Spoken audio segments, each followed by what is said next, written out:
সবাইকে স্বাগতম। আজকে আমরা সবাই মিলে যাচ্ছি এখন গরুর হাটে, সবাইকে নিয়ে, বাচ্চা কাচ্চা গ্যাং ট্যাং সব নিয়ে যাচ্ছি গরু দেখতে ইনশাল্লাহ।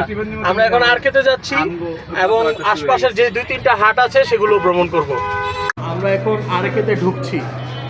আরকের একটা চমৎকার এনভায়রনমেন্ট, আমার মনে হচ্ছে ভিতরে আরো বেশি সুন্দর হবে। চলেন সবাই একসাথে। চমৎকার কিছু খাসি দেখা যাচ্ছে সামনে। ওয়াও,